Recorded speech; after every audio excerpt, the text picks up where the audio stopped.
אמא, מה? אני רוצה ללכת לים. תלך. טוב, ביי. זה כיף פה בים. מעניין למה הים ככה עצור כזה.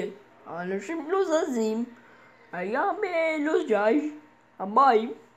מה זה, הם עושים את גרבובות הראווה? טוב, אז בטח כל האנשים פה נדפקו. אז בוא יאללה, אני אלך לבית, אני אגיד לאמא שחזרתי, כי כל האנשים שם עצרו וכל זה, הם לא זזו. מה זה? ימה, מה קרה שאני ככה אהיה בים אם הים לא זז? כאילו אני עומד ואני מרגיש כזה, זה מים כאלה, למה, מה קרה? אני חוזר הביתה, יאללה ביי.